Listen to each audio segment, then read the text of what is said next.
ನಾವು ಒಂದು ಸಭೆ ಮಾಡಿದೋ ನಮ್ಮ ಜಿಲ್ಲಾಧ್ಯಕ್ಷರು ಮತ್ತು ನಮ್ಮ ತಾಲೂಕು 2 ತಾಲೂಕು ಸರಗೂರು ಮತ್ತು ಗಿಡದನಕೋಟೆ ತಾಲೂಕು ನಾಯಕ ಸಂಘದ ವತಿಯಿಂದ ನಮ್ಮ ಜಿಲ್ಲಾಧ್ಯಕ್ಷರು ಮೈಸೂರು ಮತ್ತು ಚಾಮರಾಜನಗರ ಜಿಲ್ಲಾ ಅಧ್ಯಕ್ಷರು ಮತ್ತು ಮುಖಂಡರುಗಳ ಸಭೆ ಮಾಡಿದ್ವು ಸರ್.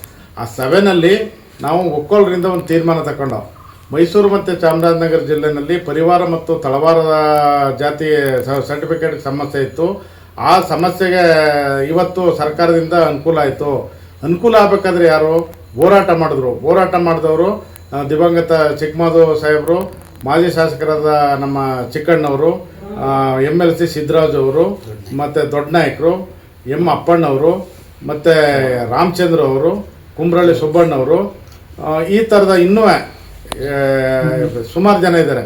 ಈ ಥರದವರ ಸಹಕಾರದಿಂದ ನಮಗೆ ಅನುಕೂಲ ಆಯಿತು. ಇದಕ್ಕೆ ಪೂರಕವಾಗಿ 2009ರಲ್ಲಿ ಚಿಕ್ಕಣ್ಣ ಸಾಹೇಬರು MLA ಆದಂಥ ಸಂದರ್ಭದಲ್ಲಿ ಜಾತಿ ದೃಢೀಕರಣ ಪತ್ರಿಕೆ ಭಾಳ ಸಮಸ್ಯೆ ಇತ್ತು. ಅವಾಗ ಏನು ಮಾಡಿದ್ರು, DC ಆಫೀಸ್ ಮುತ್ತಿಗೆ ಕಾರ್ಯಕ್ರಮ ಒಂದು ಹಾಕೊಂಡವು. ಆಗ ಅದರ ನೇತೃತ್ವವನ್ನು ಚಿಕ್ಕಣ್ಣವರು ಚಿಕ್ಕಮದವರು 2 ಜಿಲ್ಲೆನಲ್ಲಿ ವಹಿಸ್ಕೊಂಡಿದ್ರು. ಅದು ಲಕ್ಷಾಂತರ ಜನ ಸೇರಿದ್ರು. ಅಲ್ಲಿ ಲಾಠಿ ಚಾರ್ಜ್ ಆಯಿತು, ಅಶ್ರುವಾಯಿನ ಸಿಡಿಸಿದ್ರು. ಇಷ್ಟೆಲ್ಲ ಆಗಿ ಸುಮಾರು ಒಂದು 200 ಜನದಷ್ಟು ಜನಗಳಿಗೆ 200-300 ಜನಕ್ಕೆ 2 ಜಿಲ್ಲೆಯವರೆಗೂ ಕೇಸ್ ಆಯಿತು. ಆ ಕೇಸಲ್ಲಿ ನಾವು ಒಬ್ಬರಿದ್ದೀವಿ. ಇಲ್ಲೂ ನಮ್ಮ ನಾಗಣ್ಣ ಇದ್ದಾರೆ, ಹಿಂಗನಾಯಕ, ನಮ್ಮ ಸೂರಿ, ಈ ಕೃಷ್ಣ ನಾಯಕರು. ಇಲ್ಲಿ ವೋಟರ್ ಲಿಸ್ಟ್ ಪ್ರಕಾರನೇ ನಮ್ಮ ಕೋಟೆ ಟೌನಲ್ಲಿ ಒಂದು 100 ಜನದಷ್ಟು ಜನಕ್ಕೆ ಕೇಸ್ ಆಯಿತು. ಅದನ್ನು ಏನು ಮಾಡಿದ್ರು, ಚಿಕ್ಕಣ್ಣವರು ಅದನ್ನು ಹೌಸಲ್ಲಿ ಇಟ್ಟು ಅದನ್ನು ಕ್ಲಿಯರ್ ಮಾಡಿಸ್ಕೊಟ್ರು ಆ ಕೇಸನ್ನ. ಆ ಒಂದು ಉದ್ದೇಶಕ್ಕೆ ಯಾರೋ ಮೊನ್ನೆ ಒಬ್ರು ಹೇಳಿದ್ರು, ನಿನ್ನೆ ಯಾವುದೋ ಒಂದು ವಿಡಿಯೋ ಕ್ಲಿಪ್ ನೋಡಿದೆ, ಹೊರಗಡೆಯವರು ಒಳಗಡೆಯವರು ಹೆಂಗಾದರು ಅಂತನ್ನ ವಿಚಾರ ಮಾತಾಡಿದ್ರು. ಅದಕ್ಕೆ ನಾನೀಗ ಪ್ರಶ್ನೆ ಕೊಡ್ತೀನಿ. ನಮ್ಮ ಸಮಾಜಕ್ಕೆ ಪರಿವಾರ ತಳವಾರಕ್ಕೆ ST ಸೇರಿಸ್ಬೇಕಾದ್ರೆ ಯಾರು ತ್ಯಾಗ ಬಲಿದಾನ ಮಾಡಿದಂಥ ಕುಟುಂಬಗಳು, ಯಾರು ತ್ಯಾಗ ಬಲಿದಾನ ಮಾಡಿ ಹೋರಾಟ ಮಾಡಿ ಊಟ ಇಲ್ದೇ ಕಡಲೆಪುರಿ ತಿನ್ಕೊಂಡು ತಾಲೂಕು ವೈಸ್ ಎಲ್ಲ ಇವರು ಯಾರು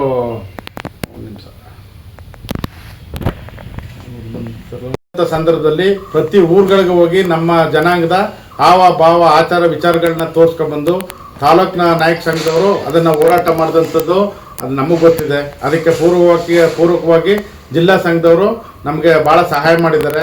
ಇಂಥ ಸಹಾಯ ಮಾಡಿದವ್ರಿಗೆ ಈ ತಾಲೂಕಿನಲ್ಲಿ ಅವಕಾಶ ಮಾಡಿಕೊಡ್ಬೇಕು, ಈ ಪ್ರತಿಫಲನ ನಮ್ಮ ತಾಲೂಕಿನವರೇ ಊಟ ಮಾಡಬೇಕು ಅನ್ನೋ ಉದ್ದೇಶ, ಆ ಕಾನ್ಸೆಪ್ಟ್ ಇಟ್ಕೊಂಡು ನಾವು ಮೊನ್ನೆ 2ನೇ ತಾರೀಕು ಮೀಟಿಂಗ್ ಮಾಡಿದೆವು. ಅದರಲ್ಲಿ ಅಜೆಂಡಾ ಒಂದೇ ಮೀಟಿಂಗ್ಲಿ ಏನು, ಈ 2 ಜಿಲ್ಲೆ ಮುಖಂಡರುಗಳನ್ನ ಬಿಟ್ಟು ಇನ್ನು ಬೇರೆ ಯಾರಿಗೂ ನಾವು ಇಲ್ಲಿ ಟಿಕೆಟ್ಗೆ ರೆಕಮೆಂಡ್ ಮಾಡಬಾರ್ದು.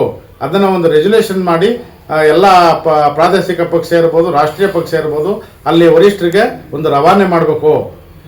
ಆ ರವಾನೆ ಮಾಡಿದಾಗ ಅವರು ನಮ್ಮನ್ನ ಕೇಳ್ತಾರೆ, ಸ್ಪಷ್ಟನೆ ಕೇಳ್ತಾರೆ. ಹೌದು ಸ್ವಾಮಿ, ಈ ಜನಾಂಗ ಪರಿವಾರ ತಳವಾರ ಇತ್ತು, ST ಅದನ್ನು STಗೆ ಸೇರಿಸ್ಬೇಕಾದ್ರೆ ಈ ಜನಾಂಗದವರು ಇಂತಿಂಥವ್ರು ಹೋರಾಟ ಮಾಡಿದ್ದಾರೆ, ಅದರ ಫಲವನ್ನು ಆ ಸಮುದಾಯದವರು ಅಲ್ಲಿ ಆ ಲೋಕಲ್ನವರೇ ಊಟ ಮಾಡಬೇಕು ಅನ್ನೋದು ಒಂದು ನಿರ್ಣಯವನ್ನು ಮಾಡಿ ಕಳಿಸ್ಕೊಡಿ. ಮಾಡಿದಂಥ ಸಂದರ್ಭದಲ್ಲಿ ಅವ್ರಿಗೂ ಸ್ಪಷ್ಟನೆ ಕೊಡಿ ಅಂತಂದ್ಬಿಟ್ಟು ನಾವು ನಮ್ಮ 4 ಗೋಡೆ ಮಧ್ಯದಲ್ಲಿ ನಮ್ಮ ಸಮಾಜದವರು ನಾವು ಕೂತ್ಕೊಂಡು ತೀರ್ಮಾನ ಮಾಡಿದೋ. ಅದನ್ನು ಈಗ ಮೊನ್ನೆ ಒಂದು ವಿಡಿಯೋ ಕ್ಲಿಪ್ ನೋಡಿದೆ ನಾನು ನೆನ್ನೆ ದಿನ.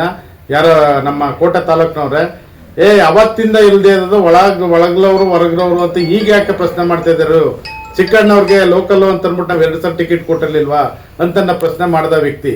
ಆ ವ್ಯಕ್ತಿಗೆ ನಾನು ಮಾಧ್ಯಮದ ಮುಖಾಂತರ ಹೇಳ್ತೀನಿ, ಚಿಕ್ಕಣ್ಣವರು ಈ ತಾಲೂಕಿನ ಆಸ್ತಿ, ಜಾತ್ಯತೀತವಾಗಿ ಮಾಸ್ ಲೀಡ್ರು ಈ ತಾಲೂಕಿನಲ್ಲಿ ಚಿಕ್ಕಣ್ಣವರು. ಚಿಕ್ಕಮಾದು ಅವರು ಅಷ್ಟೇ ಮಾಸ್ ಲೀಡ್ರು ಈ ನಮ್ಮ ಜನಾಂಗದಲ್ಲಿ. ಅವರಿಬ್ಬರು ಈ ಸಮಾಜಕ್ಕೆ ಹೋರಾಟ ಮಾಡಾರೆ, ತ್ಯಾಗ ಬಲಿದಾನ ಮಾಡಾರೆ, ಅವರ ಜೀವನನೇ ಕಳ್ಕೊಂಡಿದ್ದಾರೆ ಈ ಸಮಾಜಕ್ಕೋಸ್ಕರ. ಇಂಥವ್ರನ್ನ ನಾವು ಸ್ಮರಣೆ ಮಾಡ್ಕೊಂಡು ಅವ್ರು ಹೇಳಿದ ದಾರಿನಲ್ಲಿ ನಮ್ಮ ಸಮಾಜ ಇವತ್ತು ಹೋಯ್ತದೆ. ಅವ್ನು ಹೇಳ್ದ, ಹೆಂಗಾಗ್ಬಿಟ್ಟದು, ಕೊಡ್ಲಿ ಬಿಡಿ ಇನ್ನೂ ಒಂದ್ಸರಿ ಟಿಕೆಟ್ನ ಚಿಕ್ಕಣ್ಣವ್ರಿಗೆ. 3 ಸಲ ಸೋತಾರೆ ಚಿಕ್ಕಣ್ಣವರು, ಇನ್ನೂ ಒಂದ್ಸರಿ ಕೊಡ್ಲಿ ಬಿಡಿ ಟಿಕೆಟ್. 2 ಸರಿ ಸೀಮಿತನ ಒಬ್ಬ ವ್ಯಕ್ತಿಗೆ ಟಿಕೆಟ್ ಕೊಡೋದು? ಇನ್ನೂ ಒಂದ್ಸರಿ ಕೊಡ್ಲಿ ಬಿಡಿ, 2 ಸರಿ ಕೊಟ್ಟಿತ್ತು ಲೋಕಲ್ ಅಂದ್ಬಿಟ್ಟು ಅಂತಂದ್ರೆ ಇನ್ನೂ ಒಂದ್ಸರಿ ಕೊಡ್ಲಿ ಬಿಡಿ ಟಿಕೆಟ್ನ. ಚಿಕ್ಕಣ್ಣವ್ರು ಏನು JDS ಬಿಟ್ಬಿಟ್ಟು ಹೊರಗಿದಾರಾ?